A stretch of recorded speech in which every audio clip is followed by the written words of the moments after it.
बिस्मिल्लाहिर्रहमानिर्रहीम। शुरू करता हूँ अल्लाह के नाम से जो बड़ा मेहरबान निहायत रहम करने वाला है। मौत और आखिरत की तैयारी करने वाले ही होशियार और दूर अंदेश हैं। हदीस मुबारक तर्जमा। हज़रत अब्दुल्लाह बिन उमर रज़ी अल्लाह तआला अन्हु से रिवायत है कि एक शख्स ने रसूलुल्लाह सल्लल्लाहु अलैहि वसल्लम से दरियाफ्त किया कि ए अल्लाह के पैगम्बर, बतलाइए कि आदमियों में कौन ज़्यादा होशियार और दूर अंदेश है।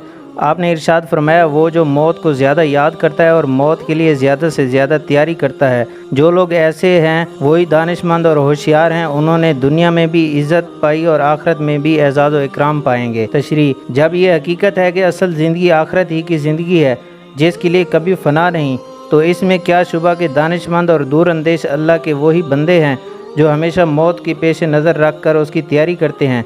और इसके बरक्स वो लोग बड़े नाअक्बत अंदेश और अहमक हैं जिन्हें अपने मरने का तो पूरा यकीन है, लेकिन वो इससे और इसकी तैयारियों से बिल्कुल गाफिल रहकर दुनिया की लज़्ज़तों में मसरूफ़ और मज़मूम रहते हैं। एक और हदीस मुबारक जिसका तर्जमा शद्दाद बिन औस से रिवायत है कि रसूलुल्लाह सल्लल्लाहु अलैहि वसल्लम ने फरमाया, होशियार और तवाना वो है जो अपने नफ्स को काबू में रखे और मौत के बाद के लिए यानी आखिरत की निजात और कामयाबी के लिए अमल करे, और नादान और नातवां वो है जो अपने आप को अपनी ख्वाहिशात के ताबे कर दे और बजाय अहकाम खुदाबंदी के अपने नफ्स के तकाज़ों पर चले और अल्लाह से उम्मीदें बांधे। तशरीह। दुनिया में चालाक व होशियार और कामयाब वो समझा जाता है जो दुनिया कमाने में चुस्त व चालाक हो, खूब दोनों हाथों से दुनिया समेटता हो, जो करना चाहे कर सकता हो, और बेवकूफ़ व नातवां वो समझा जाता है जो दुनिया कमाने में तेज़ और चालाक ना हो।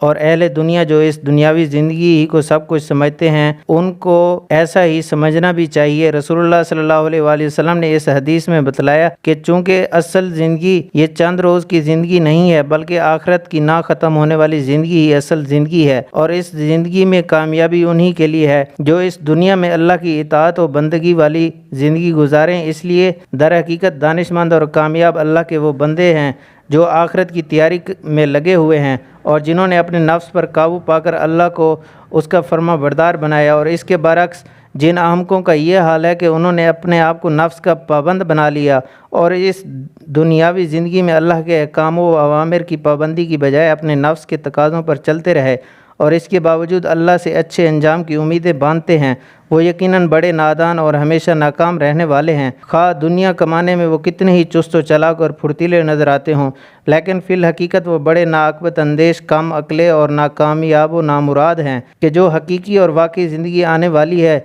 उसकी तैयारी से गाफिल हैं और नफ्स परस्ती की ज़िंदगी गुजारने के बावजूद अल्लाह से खुदा परस्ती वाले अच्छे अंजाम की उम्मीद रखते हैं। इस हदीस में उन लोगों को ख़ास आगाही दी गई है जो अपनी अमली ज़िंदगी में अल्लाह के अहकाम और आखिरत के अंजाम से बेपरवाह और बेफ़िक्र होकर अपनी नफसानी ख्वाहिशात की पैरवी करते हैं और इसके बावजूद अल्लाह की रहमत और उसके करम से उम्मीदें रखते हैं।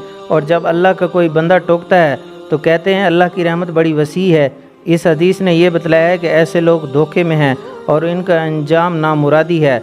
बस हमें चाहिए कि हम अल्लाह ताला को राज़ी करने की कोशिश करें और मौत के बाद वाली जो ज़िंदगी है उसकी तैयारी करें, और उसकी तैयारी के लिए यही दुनिया है। इसके अंदर जो आदमी जो कुछ करेगा उसका सिला उसे क़यामत के दिन ही मिलेगा। तो हमें चाहिए कि हम मौत के बाद वाली ज़िंदगी जो अब्दी ज़िंदगी है उसकी तैयारी करें। आज की हदीस मुबारक यही। नेक्स्ट इंशाल्लाह हम आपको मज़ीद हदीस मुबारक सुनाएंगे। आप दोस्तों से गुजारिश है कि हमारे चैनल को सब्सक्राइब करें, वीडियो को लाइक करें और शेयर करें। तब तक के लिए इजाज़त दीजिए। अल्लाह हाफ़िज़। अस्सलामु अलैकुम व